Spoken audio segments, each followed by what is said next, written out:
Greetings, Darklings, from across the interweb. It's once again I, the Duchess, Precious Ken, and I have lots of exciting things to talk about. We have an exciting guest for today, and so let's get into it. I just got back from both covering and playing the Skull Fest in Detroit, so I'm going to have a big written piece about the whole thing, but the festival was just amazing. So many great bands. We got to play opening up for Wingtips, which was really cool. And I had a couple of bands that I discovered there that I didn't know well. So one of them was called Croon, and expect to hear me talking about them a lot because it blew me away. It was sassy yeehaw goth with a theremin. And I didn't know that that was something that I desperately needed in my life, but it turns out that it is. The other thing I wanted to give a shout out, releasing today, is our dear friends, the Joy Thieves, put out a new EP called 6 to 3 with a ton of amazing remixes on it. Go Fight, Jim Marcus, Stab Walt, Walter of Stabbing Westward, Stoneburner, Eva X, just a lot of great things on it. But most importantly, and Dan always does such a cool thing with this, but the proceeds on it are going a lot towards right now. It's a scary time where we're talking about through politics and through the courts taking away women's rights to make decisions with them and their doctors. And so he's giving the proceeds here to the National Network of Abortion Funds to help women in places where maybe they don't have options and to assist. So really cool EP. Please check that out. So I am now going to introduce, I'm really stoked for this guest. Speaking of a bit of yeehaw goth, which is something that I've been really into lately. New EP just came out for GW Childs on COP International, and I was really stoked when I reached out that he agreed to come on and talk. GW, it's wonderful to have you here. Oh, it's wonderful to be here, Ken. Thank you so much for having me. It's a real pleasure. Yeah, I have just been, in the last couple days going through some of your story, and I can't wait to talk about a lot of that. And this new EP I fell in love with. I mean, it's some covers of people might not know this about me, but I really love old country. I'm not that into kind of the newer like pop rock country. I want G7 chords. I want steel guitars. I want Hank Sr. I want Johnny Cash. I want Willie Nelson, Patsy Cline. Like, I love that, the emotion in that sound. And so you did this recent album that kind of has some country mainstays and classics in it, but with this beautiful Yaz upstairs at Eric's or Eurasia kind of Euro techno pop feel in the covers. And I've been dancing around the house, doing the dishes and things like that to it. It just is a glorious, wonderful energy that combines two things I love. I'm so glad to hear that. When you say Yaz upstairs at Eric's, that's one of the biggest influences that I have, like as a musician, right there. Yeah. That's where synth pop started for me, was with them. Sure. I feel like that too. That was one of those albums that a friend of mine had an older sister that played that album for us the first time when I think I was like 13 or 14, and it clicked, and I was like, this is me. So I think the first question I want to ask you, GW, is just that. You are in Texas, and and I think, what was the moment or thing that happened where you heard, like Yaz upstairs at Eric's, but this music, and said, this is for me. This is what I want to do, is get involved with music, and in particular synth music. Oh yeah. So I started playing synths when I was 11. I got my first chord when I was 11. Like I begged and pleaded for it. I already had a Casio when I was 10. Wait, they allow keyboards in Texas? I thought they only had acoustic guitars and steel guitars. They have Oh yeah, keyboards too. yeah. It was a big. Well, we had a Kai Music right here at Fort Worth, True. and so I fell in love with synths when I was probably about like 7, listening to like one of the demos of my grandmother's like Lincoln, and Oh they wow. had those cassettes, and I Yeah. fell in love with synths, and I was really into the cars, but then my cousin, who was 6 years older than me, had upstairs at Eric's, and he played it at Thanksgiving, and I was like, dude, you got to hook me up with a copy of that. And it took him That's like a awesome. month, to finally get around to making a tape, and then I got it. I looked everywhere to find it, but I took me. I didn't. Anyway, I listened to it for like a year. I was nuts over it, and I had already taught myself how to play Drive by the Cars, like with both hands. Yeah. So that kind of was like, okay, I need drums. And so it was like jazz turned me onto drums. And then right after that, catching up with Depeche Mode had come out. And then I Yeah. got into that one. And then I got into Erasure really hard. But then the thing that changed everything was I heard Blind Hearts from Clan of Zymox. Yeah. And then I got hardcore into Clan of Zymox. And then when I heard Medusa, I was like 13, and my friends were all in college and they were going to the show, and I couldn't get in because I was 13. So Yeah. they had to take pictures for me and all that and stuff like that. And it was like, I was obsessed with that album. As soon as I could buy a CD where I could put Lois on repeat, I just played that song like over and over and over again. That's I awesome. covered it actually too with this style, as a matter of fact. So Oh, like, really? oh I'm gonna yeah, have to go look that one up. well, I haven't released it yet. I'll send Hmm. it to you. And I did West End Girls from the Pet Shop Boys and How Soon Is Now from the Smiths Nice. in this I style. that's another one too that I always think is, kind of underrated, Pet Shop Boys, but Yeah. in particular for the idea that they sound so bright and happy. I always say they're one of those bands that, but if you listen to like the lyrics of Rent, it's the most Oh, goth shit you've ever heard. That it's is hardcore, dude. a Or It's a dark Sin. tunnel to go down, but it just sounds so like dance Yeah, club.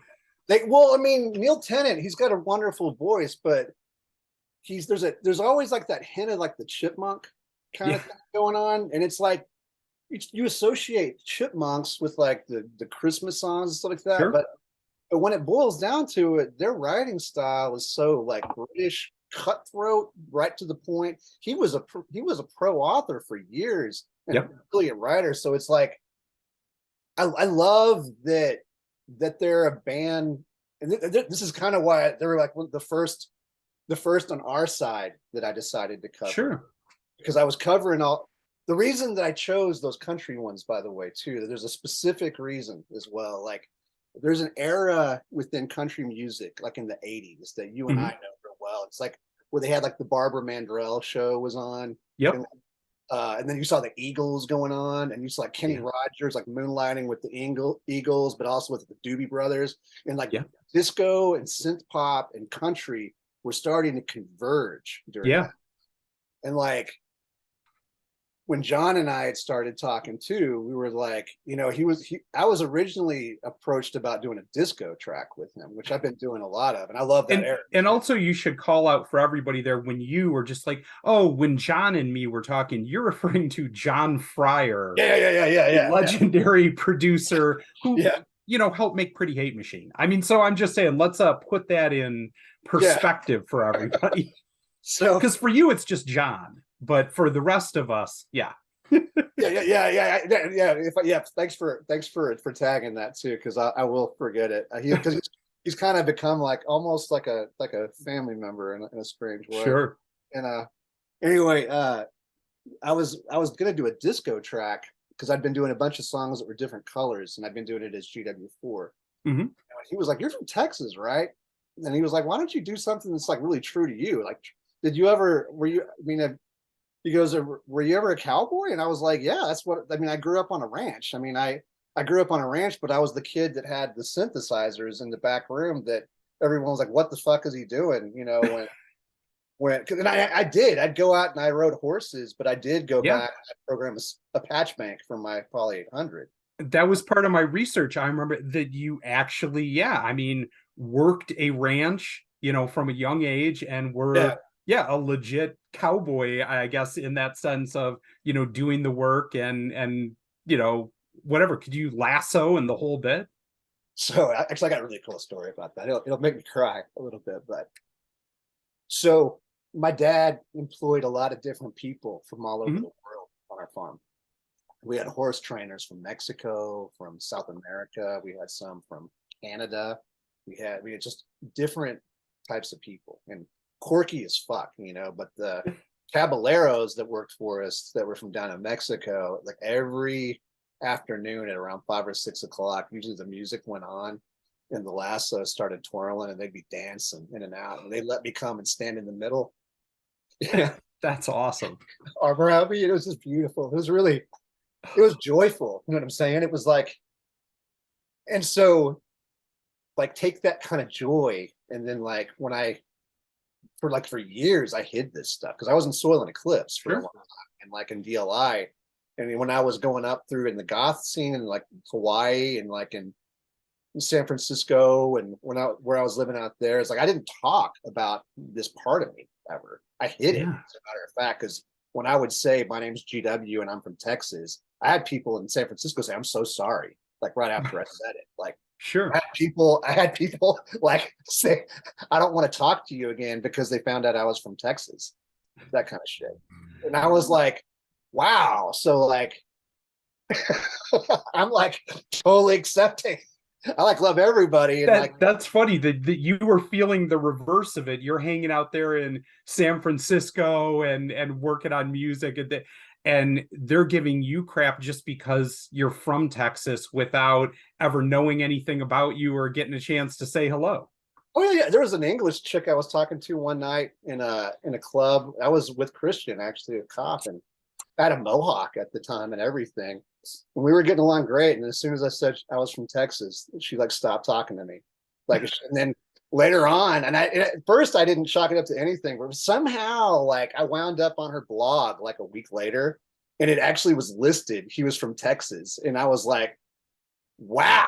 Like, and like if I would ever bring it up too, like I was selling my shit actually to move to Texas, as a Mhm. matter of fact, and I had a life-size Spider-Man that from the movie, and I was Yeah. like, I was selling it, and I said I was moving to Texas, and the woman was like, "I'm so sorry, they're so racist down there in Austin," and I'm like, "Have you Wait, ever been to I was Austin?" going to say, wait a minute. Look, I think that could be true. And maybe my Michigan self wonders, going into Dallas or something that everybody there, has a gun on their belt and, Uh, but Austin, yeah, I've been there. It's like It the is LA this of Texas. Yeah, bright blue dot in the yeah. middle of the Red Sea. Austin I'm saying, yeah, is one of, I would say, the most liberal towns yeah. around for that small blue dot. That's what blew me away. To me, if she would have said like, like some backwater town Sure. and honestly, most of them are pretty progressive here at this point. Like, Yeah.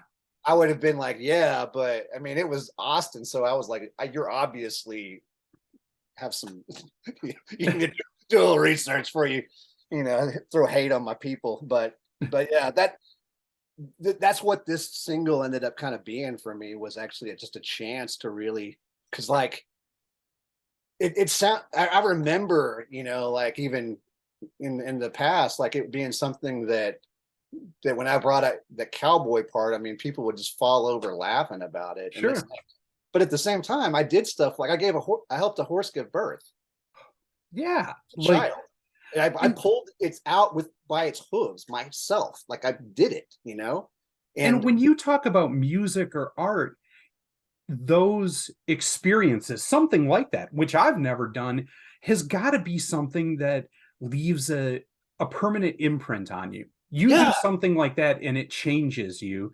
And how could that not then be a part of your music or art in your voice, Exactly, exactly. And like to be able to finally really sing with my natural inflection, as opposed to like I grew up on European synth music. I love it. Sure.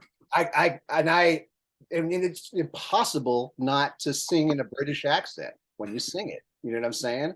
And then when all of us were influenced when we were that age. So we Right. all had a Depeche vibe and a Yazoo vibe when we were rolling. Sure. That's fucking cool. I mean, if we were doing hip hop, we'd be rolling it like Dr. Dre or Snoop Dogg. Sure. So but at a certain point, to be able to finally do this and come out and really be who I am, actually, for a change, and to have someone give me a platform, really, and to have John say, you know what, you don't need to hide this. Actually, you really need to use this.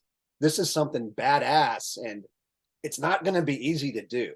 Like this is going to be hard as fuck, but it's worth doing. And it actually, I mean, in the way now that synth, electronica, industrial goth, it has started to splinter so much, where there's a million of these subgenres now that opens up to let people creatively kind of go in different prisms.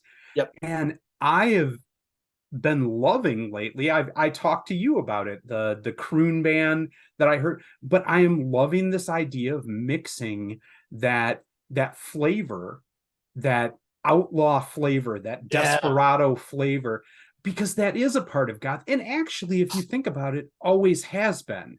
I mean, if you really think back to some of the earliest goth, a lot of it kind of had that flavor of kind of southern or country twang to it, like Fields of the Nephilim or things like that definitely had that influence. So Lycia, yeah, sure, great example. They're one of my favorites too, dude. Like they're the sweetest people you'll ever meet too. Like the kindest.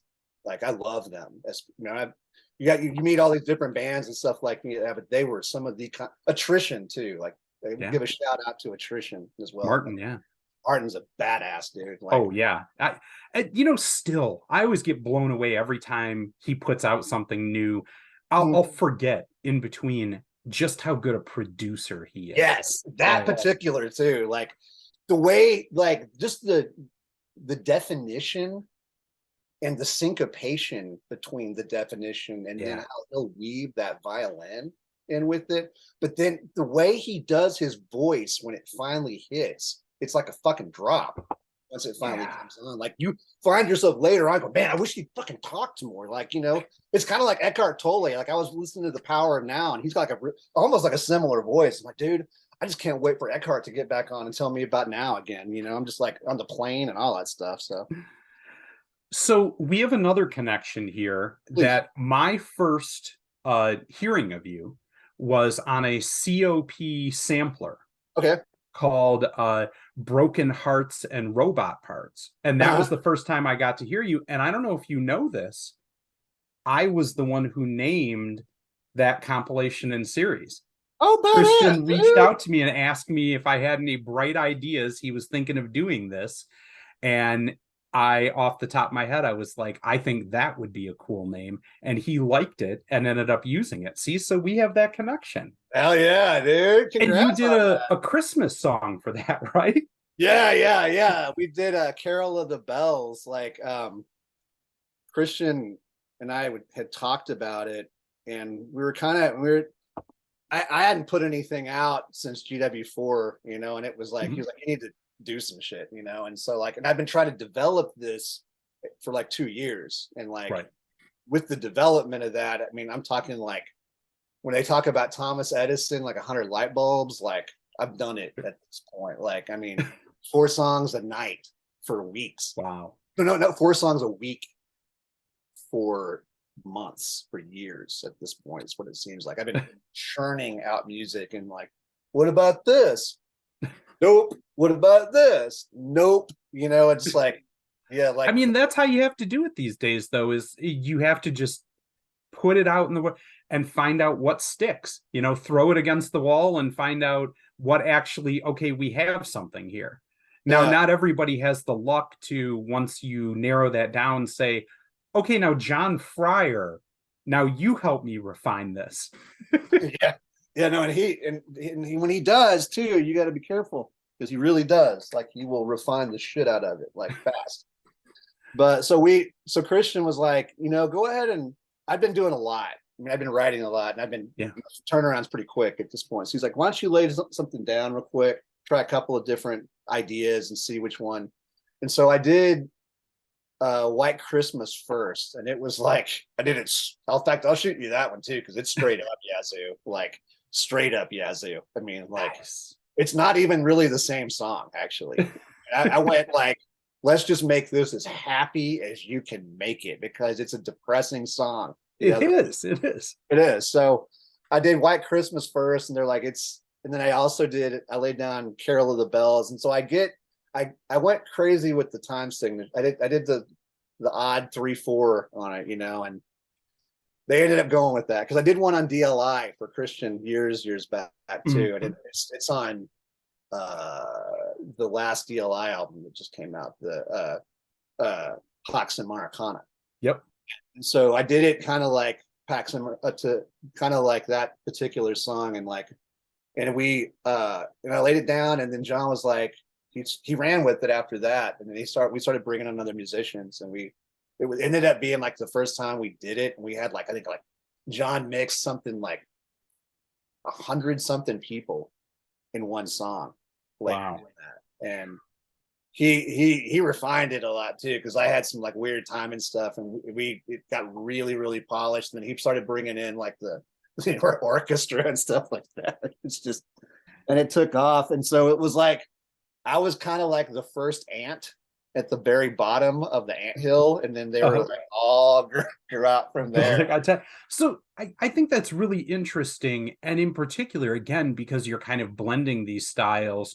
When you're doing songwriting or working on this, are you a synth first person, or do you, have an acoustic guitar out and you're kind of thinking to yourself, almost like a country western ideal, and you get a idea or a chord structure down and then turn that into synth music or electronica music? What's your process look like when you're churning out these songs? I'm so glad you asked. Actually, a lot of the courses I've written, a lot of the books that I've written actually are on this particular process. But I get stupid. I start whatever I hear in my head, I'll imagine it out visually first, and then I'll click track to what I'm hearing in my head. I'll tap tempo to what I'm hearing in my head, and then I just lay it out as a foundation. It's me humming and clapping my hands and whistling all the little parts I hear to give myself enough, to give my future self enough cues to like what to put in those spots while I'm hearing it, because I'm gonna forget it. You know what I'm saying? And that's future GW's problem. Exactly. I'm just gonna hum into this recorder real quick and give the bare bones of it, and I'm gonna make that his problem down the line. Well, yeah, I mean, it stems from a real issue that I have. I had a really bad drinking problem when I was up until I was 22. Like, I started playing in bands when I was 12 because, like I said, I got the synth when I was 11, got into Yazoo at 12, and then the very first 16-year-old I met in the goth scene, we started a band together, and then we were playing shows. Back, we opened for Christian Death by the time I was 13. Wow. And I got kicked out of the band already, and already started my own synth pop band after that. And I was in equipment debt by the time I was 17 or 16 years old. And I had to drop out of school and get my GED for my Roland sampler. Yeah. So, of course, you're not going to make a whole lot of money in the early 90s, late 80s as a teenager. As a 15, 16-year-old. So I as soon as I could join the army, I went in at 18. And partly as a death wish, and then partly as a I didn't really have any future. My parents had lost all their money, or my family had, and so I was like, my trust fund and all that stuff was gone. So I went in the army at 18. I had never done any kind of regimented like physical anything before in my life, and I got my ass beat really bad the first 2 weeks, but with 104-degree temperature, and them thinking that I was like a fuck up. But I stuck my way through it, and Sure. I made it through my first AIT as a communication specialist. But when I got back from I was in the reserves at that time because you had to have like college or high school credits to be able to go to Yeah. active army. So I came back from my first AIT and went to the Art Institute of Dallas. And when I came back, like I didn't jive with art people anymore. Like I couldn't, Sure. I'd already been regimented a little bit, and I didn't Yeah. understand the way people my age were working, and it was freaking me out pretty bad. Yeah. And I was still doing synth pop is the funny thing. Like I was still, but I during that year when I first got back, I couldn't really afford to buy any gear at that point. I had to sell it all when I was Yeah. gone. And so I ended up turning back around and going back active duty. And they offered me a job as an audio video editor in the, Oh, and so I went back in and I did pretty much credit by exam through the Department of Defense school, competing against Army, Navy, and Marines. And I came yeah. class editor out of 24 people doing industrial music to Army videos is what I brought to the table. Like I was like beat matching video cuts to like 242 and like I've often thought about weaponizing Front 242 I songs. did Headhunter. I took the scope of a Bradley fighting vehicle and put it in that shot, right? One, you lock the target, night vision, boom, locking on to a tank and blowing the shit out of it. I have it. Wow. I did We Believe from Ministry. Mhm. I got Zymox in there on one of them, and so that was my thing. And so when I got out of I did the Army. I did psychological operations once I got out of that school. I went to Fort Bragg and worked there for a while. And I Uh-huh. worked on real world missions. Like I worked on some Asadi. I worked on I was in Mogadishu when that went down. I was Wow. there, and I was also in. I also worked on Haiti, and I started to work on a little bit on Bosnia while I was there. I was the only audio guy Wow. for 8 battalions, if you can imagine that. So, like, Yeah. if I when I rolled into Mogadishu, Eighth Battalion or the Second Battalion found out that I was there, and they pulled me for a night on a mission that was in a totally different part of the world.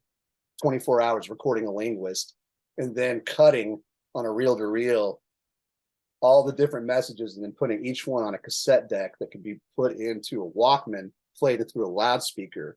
And if it's the wrong message, they'll be shot. Jesus. That's the kind of pressure an audio guy almost never has to deal with. Like these Yeah. producers that I worked with later in the civilian field were like, oh, there's never an audio emergency. And I'm like, bullshit, bro. I've been there. Yeah. Jeez, So I can't imagine. Like, I remember I did an interview a while back with Dusty of the band Vision Video, okay. who also was a veteran and, kind of talked about how that influenced his songwriting process uh, and how when you're talking just about that, like the pressure and the stakes of it is different than maybe, I don't know, someone just writing songs about life. When you're kind of talking about ideas that are your decision making process or things like that influence kind of how you just said a battalion, a lot of people's lives. yeah, And I think beyond that, you talk about the language aspect yeah. and communications in that way. I think there is a fine line between being a musician in a lot of ways and speaking a lot of multiple languages or just having that kind of brain wired for communication. Mhm. How do you think that really impacted you and impacted the music you make? Is it that you think that way and you think that translated just as easily into music as it did into being a communications officer? Well, so like I actually don't speak any other languages. When I would work with people, they would bring linguists in from Sure. like the Army has people from every country, already enlisted or commissioned. So Right. but because I was an E1 for a lot of it. There were like kernels coming in that I was like, okay, I need you to repeat that line again, sir. And like, but what I guess what influenced me in music, the way this influenced me a lot in music was having to be organized in a way that is Sure. not it's not the normal kind of musician organized. We're talking like I had to get used to being like, this has to be perfect. This and I really was Do you cutting with have the ultimate labeling system for like when you're labeling your tracks? I know for us, we have the dumbest names possible for it. Do you have like the most precise labeling system because of your military influence in terms of organization patterns? I honestly I still I think fall prey to some of the same things where I get around as I look at date stamps on everything. Like Sure. everything's always in list view. So I'm like, okay, if I can't remember, I'll go to the date it was created as an MP3, and then I'll track it down by the date created as a file stamp. Because I mean, that's I think because like so I was in psyops, I was using like a lot of cassettes, like a lot of reel to reel and Yeah. stuff like that. We didn't really have digital at that point. But when I went to Lucas Arts, when I started working there, um, that's and right before then too, I was repairing computers. I was a repair tech for a while Mhm. with civilian. That's when I got into computers. In fact, also when I was in Hawaii too, like I got lucky when I was in Hawaii. I was technically in the IT department as a Mhm. photographer, audiovisual editor, and it's because I was in the same platoon as the IT department. The staff sergeant that was in charge of us was head of IT, and he knew that me and another photographer were like down in the basement. That we don't even understand what email is, and nobody did at that point because it was Sure. 93 and only the army had the internet. So he started teaching it to us, and we had also Photoshop 1.0 right there in the lab too. Wow. And so I started moonlighting with the soil and doing. I started playing with Pulse Legion back then. Mhm. We're still in Hawaii, me and Sam and John, and we were playing gigs around, and we were. And so, and when they left and got signed to cop and moved to LA, I ended up starting Soil and Eclipse, and so I was using government computers to make the flyers and like the graphics for the Wow. T-shirts and all that shit. Which and then when we left, I ended up going to Lucasfilm after that, and then between that sergeant teaching me computers in between LucasArts, I started learning file like database organization and stuff like that. So that's kind of how I am now with file. Everything's kind of databased a little bit, and I've got multiple directories for it. I've got student directories. So yeah, a lot going on with song names. Yeah, no. So tell me a little bit about, because you brought up something there that I also think is really interesting. You were involved with Luga and doing video games and doing I believe it was the voiceovers for it, right? In addition to music. Tell me a little bit about how that played in and how doing music like that is different than kind of what you do when you have to prepare it for a video game like that. um, well, so like for when the big thing that I was doing with LucasArts was voice editing. So we when I first started doing it, it wasn't me. I was editing different actors, different sessions that they would record from like LA or Yeah. London. And when they have the actors do it, they're just reading from a script that we've printed from a database that has all the lines. It's like a FileMaker database that can format in theatrical print form. It's a bitch to set up. One of my best friends is the one that used to do it. She still can do it if she remembers, but I think her whole life has become World of Warcraft at this point.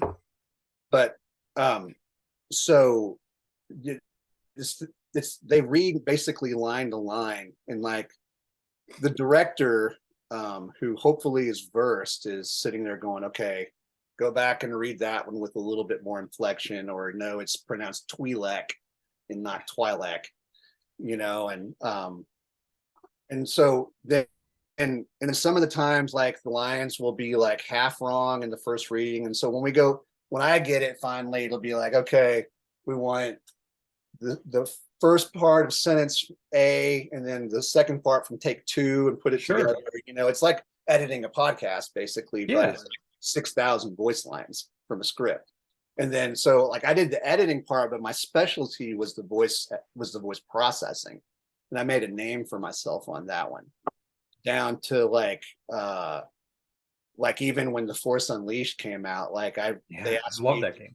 They asked me specifically, Dave Collins, like, hey, can you make a special process for proxy that's like its own thing?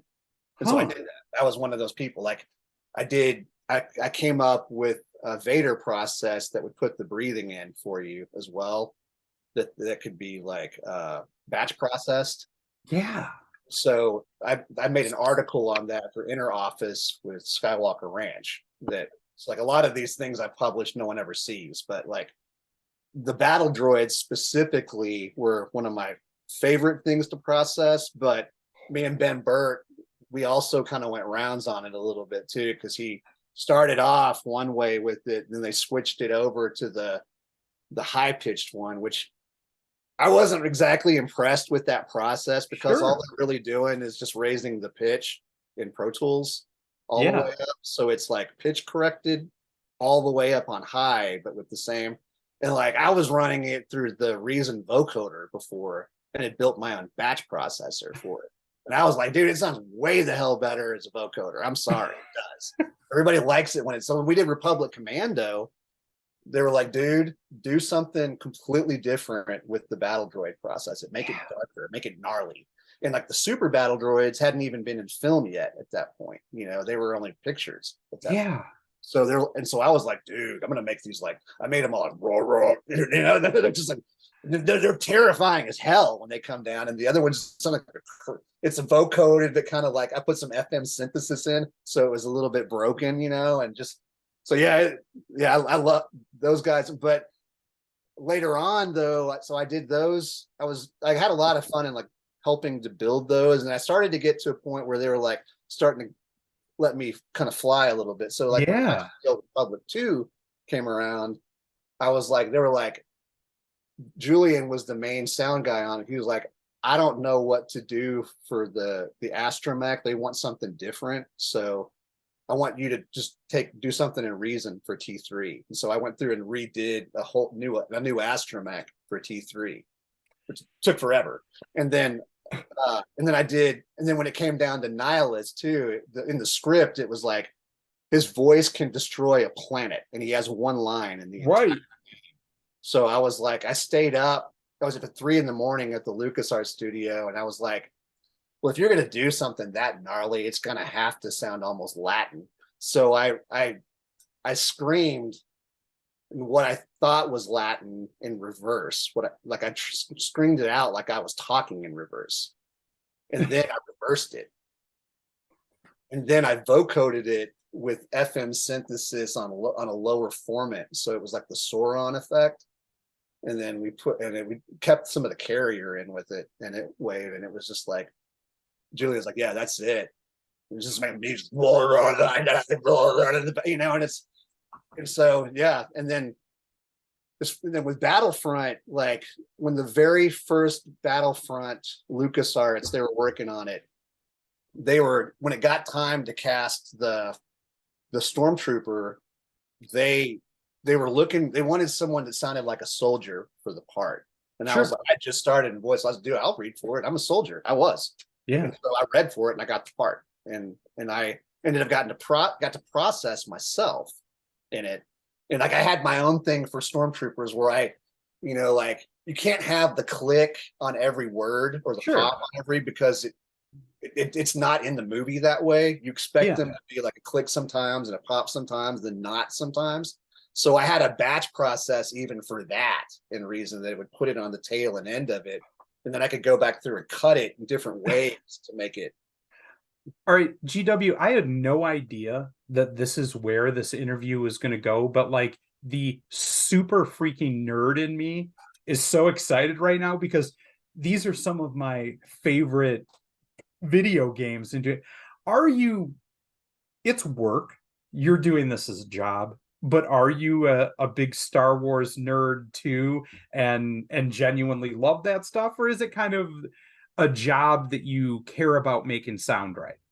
Oh no, I'm involved with the Peter Mayhew organization out here in Dallas. Yeah, It's for terminally ill children, and so I go yeah, to autograph. I just did one this last weekend at Holocron Toy Store. It's a toy store that's only Star Wars, and uh, Peter's wife was out there, and me and her were the judges for the kids costume part. But we had the yeah. 501st. I got inducted into the 501st last weekend for my accomplishments in Star Wars. Actually, I got That my. is so Hold on, freaking I'll cool. show you the certificate. I don't have the plaque yet. Hold on, I'll grab it. That's so freaking awesome.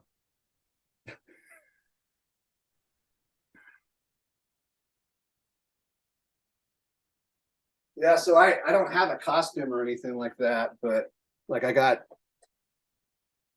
An honorary member there put it. That's so freaking cool, dude. It surprised Wow. me. I didn't even know. Like I hadn't submitted or anything like that, but Yeah, all of a sudden, a woman. I had Chewbacca standing next to me. Like right. I've seen the real suit. Like I've done work with the real suit before, Yeah, but which is a really good story, by the way. But this suit was someone made here, and it was. I'll shoot you a picture of it. I mean, it's one of the best Chewbacca suits I've ever seen. Like it, that's amazing. and he had the sounds too. Like when he would open his mouth, I mean, it was like, Oh, oh, it had it like, dude, it that's was so fully. cool. And then Darth Vader was standing there, and then I had a couple of Mandalorians, and I had an Ewok, and I had two astromechs, or three had three astromechs there rolling around the store that were used. One of which was used in Obi-Wan in the movie. Oh Was wow. I really liked it. A lot of the new ones I've Andor, like Obi-Wan was good. Andor. Andor honestly Dope. might be my favorite Star Wars thing, or at least up there. Like I was blown away, but when I saw Rogue One for the first time, going along with it, I was like, I think that's my number three Star Wars movie. Like Yeah. it it's Empire, New Hope, and now Andor, which is effed up to say, but like it's true. It's that good. And you know what? I'm so grateful for it too. Like for this the first show that really gets into what Mon Mothma was doing. Yes. And she's Also, such an important if there's part two of the things I whole thing. love, it's heist films or Yeah, heist yeah, yeah, shows yeah, yeah. and spy films and spy shows. And the fact that they did both and just plopped it into Star Wars universe, I was like, this is everything I want. Well, what's so jacked is that the story was, I mean, they're really not, it actually is the story, but no one's really ever taken the time because everyone's so fascinated with the Jedi. But Right. George has been talking for years that the way that they built the Death Star was actually from imperial prisoners, and you see it on paper and it says one thing.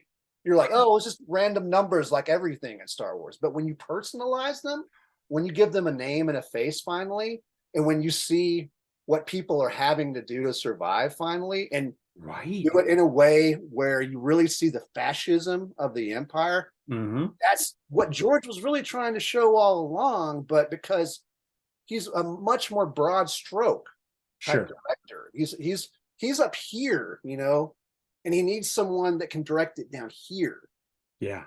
Because and I love that Kathleen Kennedy has come on board. Yeah. She's brought a humanism to it that Sure. wasn't there. Sure. But I think I know she's taken a lot of shit for it, but I feel like she's kind of the dam that's kept it from blowing over and turning into like Yeah. a Star Trek fiasco, I'll tell you, and it's funny. I'm gonna turn the ship around in a Yeah, minute to get please. us back to, but one of the things for me that blew me away is a lot of people of the new trilogy hated the Ryan Johnson, the second one. Uh, I loved that. I thought that was one of my favorite of it because it said, hey, the Force isn't like gifted by God, like the old English kings or something, and by your bloodline and destiny, therefore you receive the Force, and everybody not named Skywalker can fuck off. Yeah. I love the fact that he said, this is a skill that is learned. Get rid of the This is bloodline. a belief. This anyone Yep. can do this. I thought that was the smartest thing they could have done for Star Wars, and everybody turned on them. Like, oh, and it was sad too because they started it really with Force Awakens. They really alluded to it with the opening scene with Finn awakening out of something that really should have held him in stasis mm-hmm. for a long time. And, you know, and it really kind of was a miracle. And they continued to bring that over into The Last Jedi. And I know, I mean, Ryan Johnson, I think, took some liberties and part of the comical departments that I think may have been too much for some people, but I do really agree with that to get rid of the bloodline. When he said you're nobody, I was like, oh, thank God, dude. They're finally going to go that route. Fuck it. Yeah, let's do it. But, and then when they came back around, I kind of liked actually the way they came back around with it. They made her a Palpatine, but it was only through clone. And really, it's kind of like the Emperor kind of indirectly causing his own mistake, you know, with his own hoisted on his own petard. Yeah. He got a will from himself that was himself, you know, and a female version of himself, even, you know, so it's like with a Skywalker at the same time. So I didn't know when this was going to happen again. I did an interview. It's funny, I posted this one today, but my good friend George of the band Black Rose Burning. And when I got talking to him, partway through the interview, I think we talked about Dune for like 23 minutes. And because he's but a lot of his songs actually are about Dune and influence, you know, that was a part of his music. But all right, I want to turn back now because we went down a Star Wars tangent there, which was awesome. What is the future for GW Childs? What is the you just came out with this EP, but what is it if we did this interview 1 year from now and I called you up again and said, hey, what do you want to be talking about during this interview and accomplish during 2023? So a year from now, I would love to be able to say that I've been touring this a bit. I've been having trouble getting booking in the interim, just because like the country bars won't book me because it's not country. And then I haven't approached both kinds of music, country and Western and hip hop. And so, and then I'm also, I haven't approached anyone in the goth scene about playing any shows yet either, but that's been my conundrum at the moment, trying to gain acceptance in organizations that are supposed to be accepting diversity, you know. Well, I'm ready to help you with that. Awesome. I'll do what I can, and this interview hopefully will help people understand that Yeehaw Goth is the future, and I want to get everybody on board with it. Oh, thank you.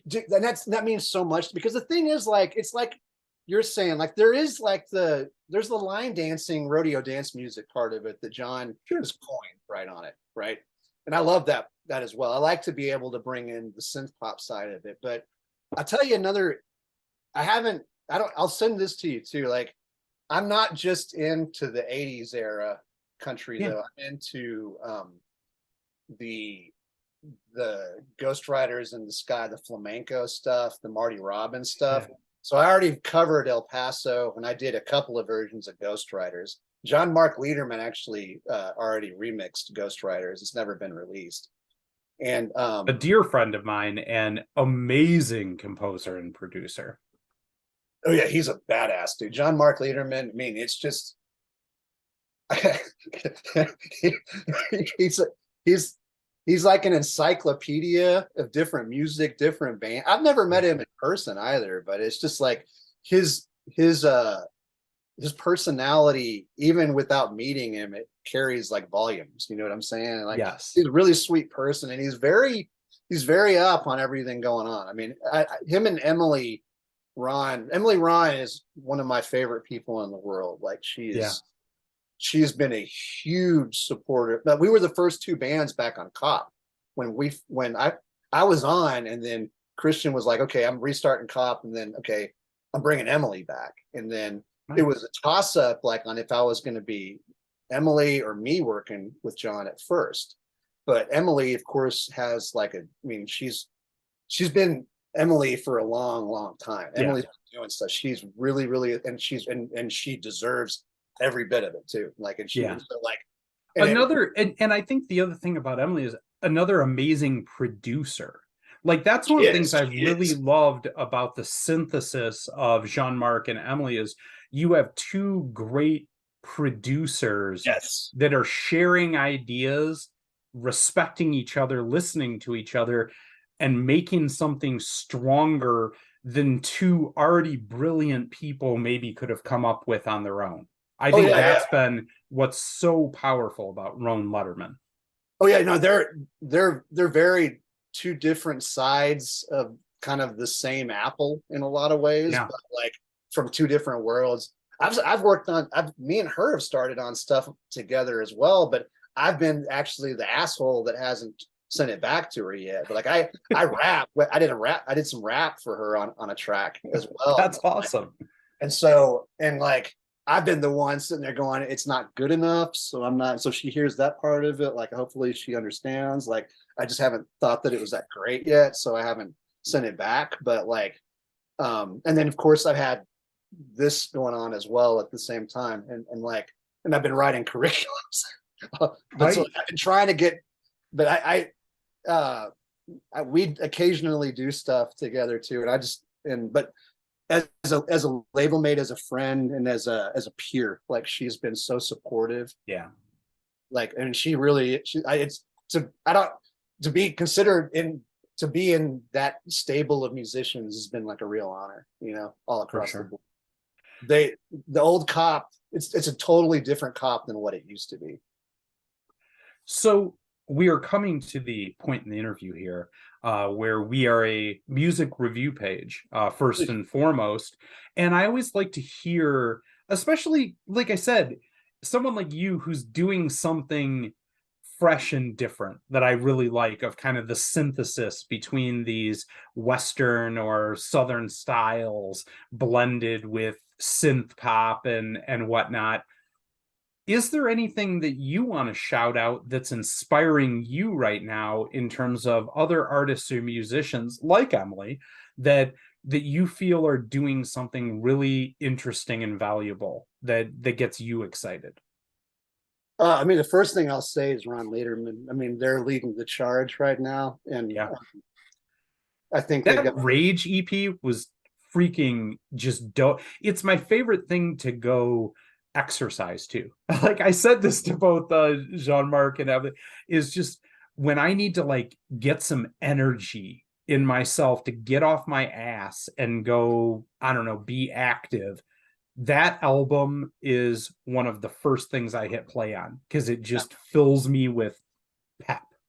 And that's really who they are as people too. Like, I mean, when everybody in the pandemic was kind of tripping, they were just sitting there kind of coming up with cool stuff to do. You know what I mean?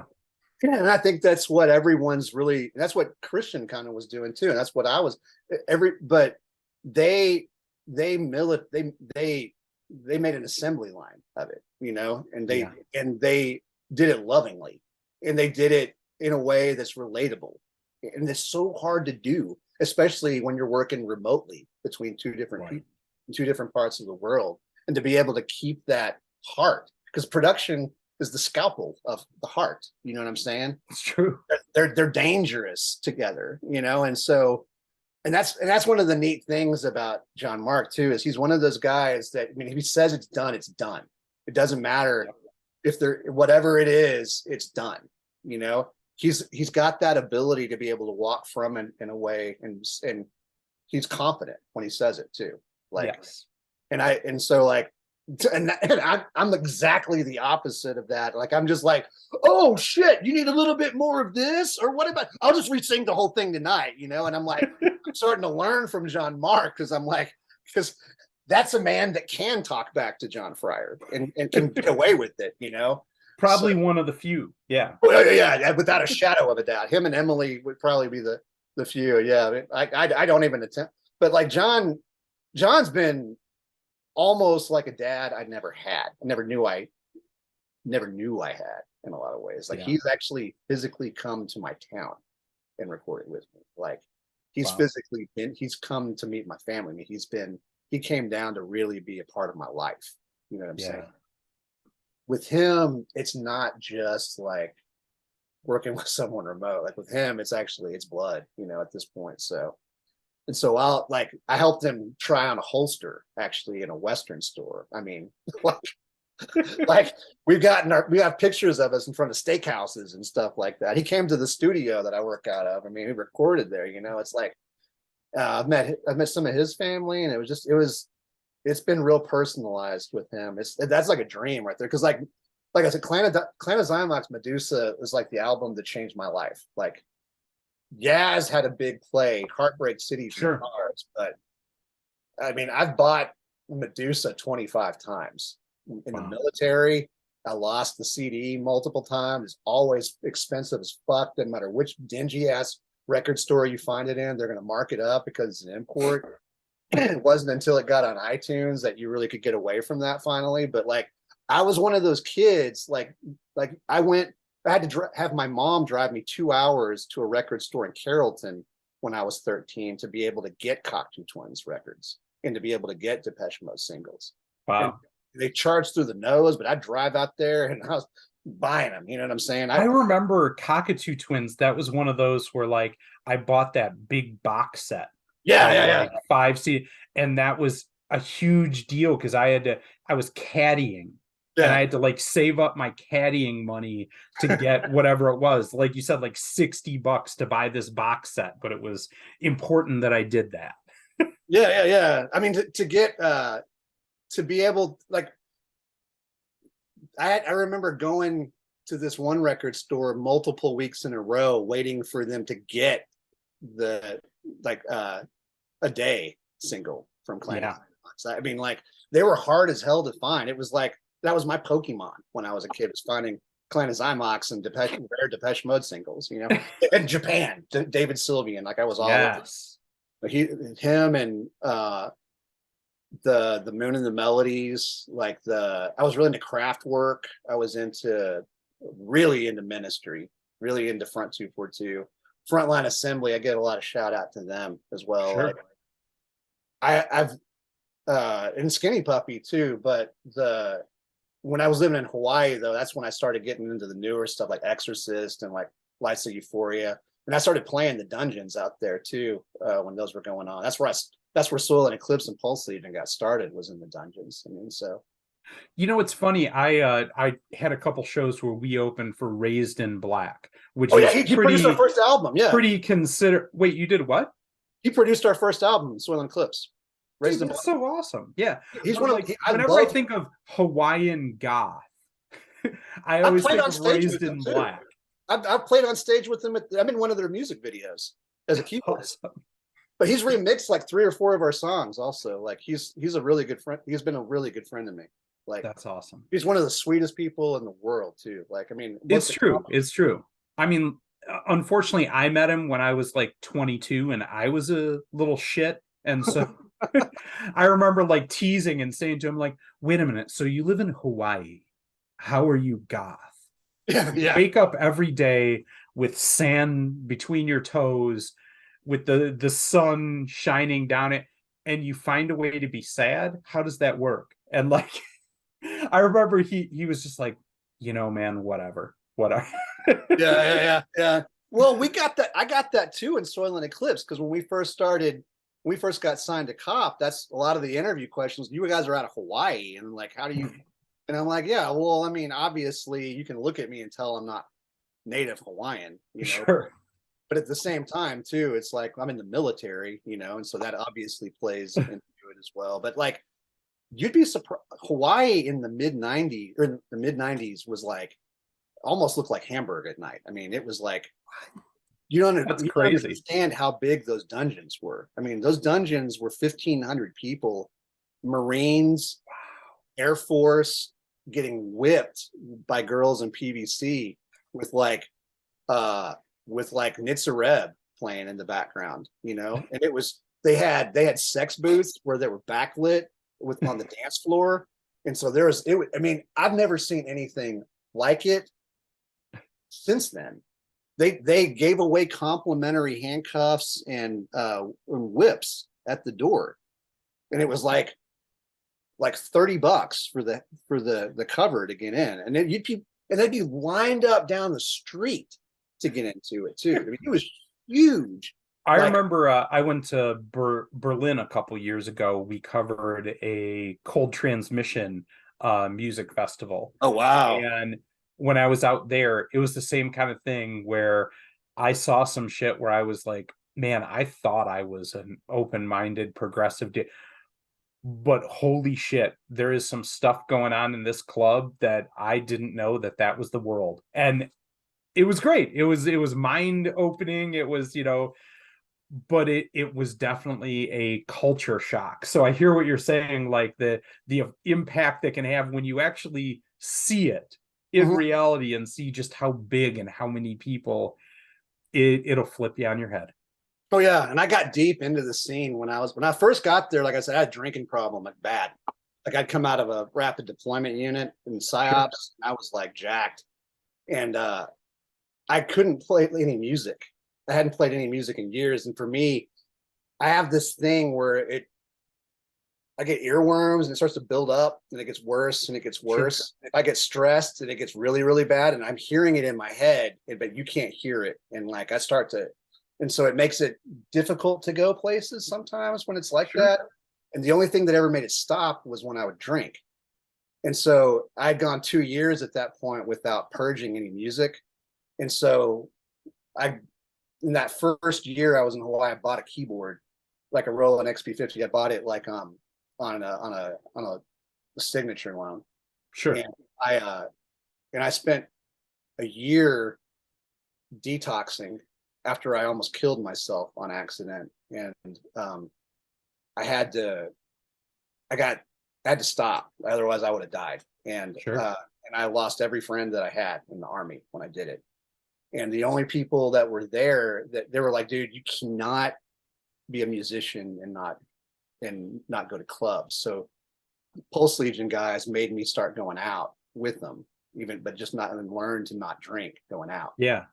And it was like being a vampire for a while there, you know, like I got to the point too where I got to know all the promoters and I got to be friends with them. So I was going out every night to try to drum up gigs, even though Sure. I wasn't using anymore. My obsession became music and became touring, and I wanted to go to the army, you know. So Yeah. like I wrote an album that first year, and that's what ended up being Soil and Eclipse first album, trying to quit drinking. And it got Yes. signed. And so I used the recording contract from COP with the opportunity of a lifetime clause. A sergeant major friend of mine was like, dude, you're too talented to be in the army. You need to get out. They're getting ready to send you to Fort Benning, where you're going to be looking over like they were getting ready to send me something like either Fort Leavenworth or to Fort Benning to Sure. do security monitors, which I didn't want to do. And so you go to the JAG office, do this form with your record contract and run it on up the flagpole. I'll take care of the rest.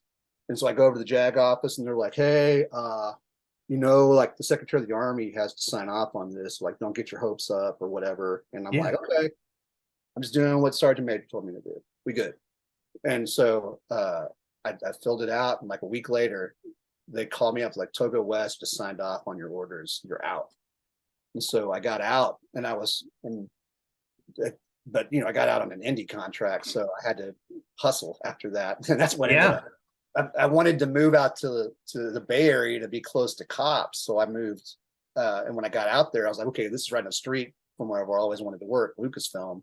So I took like a repair tech job at CompUSA for a few months up until I got somebody that was interviewing at LucasArts, and I got their headhunter's name and beat them out of the job. And then when I got it, and I was 4 years in test and doing compatibility tests and switching out like audio cards and video cards, testing them with galaxies and Jedi Knight, Jedi Outcast, Jedi Academy, Knights of the Old Republic, Star Wars Racer, X-Wing Alliance, Force Commander, Pit Droids. And I was working, I worked 7 years, 70 to 80 hours a week, 4 years in test, and then worked my way into voice. And that's when I started processing the voice characters and acting. And then while I was doing that, I started moonlighting with Propeller Heads and doing their synth banks. Right. I can't believe we didn't even get to that, talking about Propeller Heads and like what that way, because that's a huge part of your story too. Wow. Yeah, Propeller Heads were, they, I mean, I was really into I went broke over gear when I was in high school. I had to drop out because of it. So when people started making software for that anybody could use on computers, I was all for it, because like this has been cost prohibitive to anybody that wanted to get into it for years. Right. And so for them to make something for the everyman, I was like, yeah, I'm going to jump on fucking this just to say fuck you to all the hardware manufacturers. I'm going to put my eggs in this basket, because at least, you know, I could present this to my children and not them have to worry about going through what I went through to learn. Right. And so I jumped on board, and I'd been working with Steinberg too. That's kind of, but I met Propeller Heads at NAMM, and my colleagues at Lucasfilm were like already like, they pointed to me when we walked in. They're like, there's the guy you need to talk to, because I'd already built batch processors with Reason even before I met him, you know.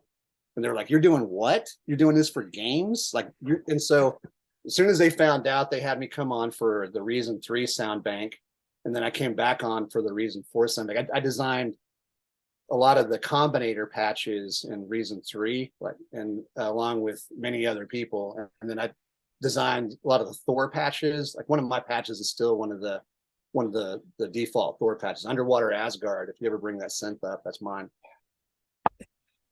So GW, this interview has gone in a place I never expected it to, which is awesome. I love that. I love just, I don't know, finding out things that I never expected to learn, even when I was doing research. We have come up on that point where I always like to spin out to one of your tracks. And I know what I would pick on this album, which has just a lot of just really interesting stuff I am not hearing enough of.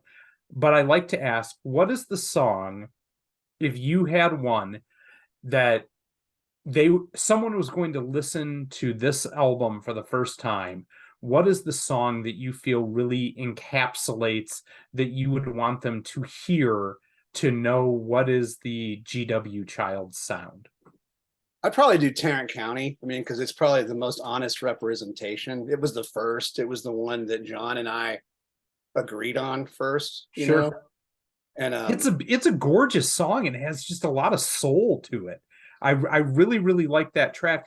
Rhinestone Cowboy is my favorite, just because there's something about how that song comes across that is both so true to the original, but also so freshly its own. And awesome. But I agree with you that I think the best one to have people hear and listen to is Tarrant County. And so that is what we will spin out to. My friend, it has been a true pleasure talking with you and learning more about you. I really hope that this kind of blend of electronica, industrial, goth, and true old school country western soul is something that people embrace, because it is a interesting and unique type of music that I think speaks to what the future is. and I really hope to hear more of it, and I hope to hear more music from you in the future. This has been an absolute pleasure speaking with you about it. It's been a pleasure speaking with you too, Ken. Thank you so much for having me. From us here at Sounds and Shadows and GW Childs, everybody out there, yeehaw, keep it fucking dark, yo.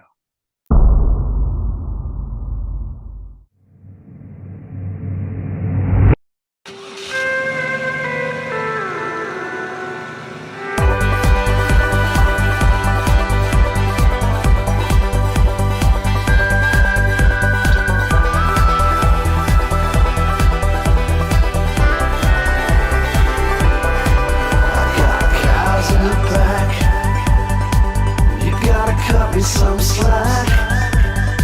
I got 17 steer. It's a long way home, a long way home. I'm behind the wheel. I'm just keeping it real. I got cows in the back. Gotta cut me some slack. It's a long way home. Tarrant County life. Your son's way home tonight. I got some children waiting on me. Tarrant County Road. I got a place to go. I got some children waiting on me.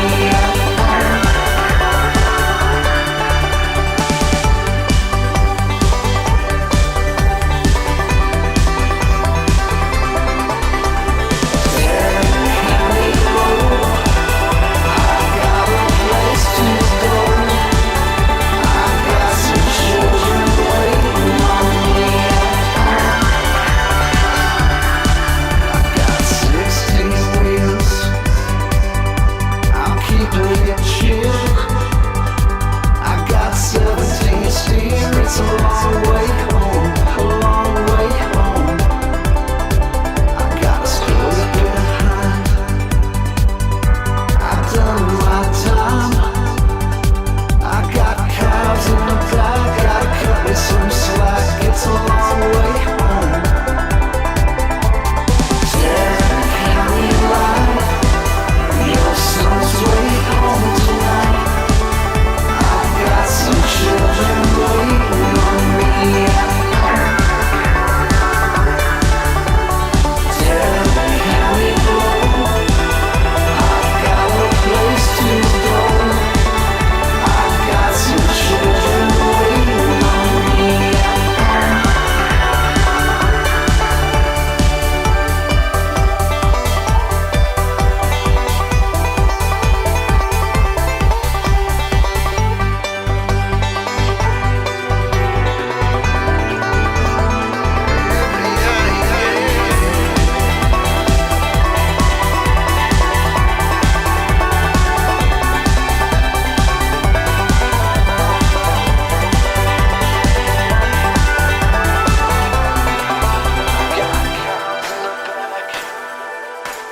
You gotta cut me some slack.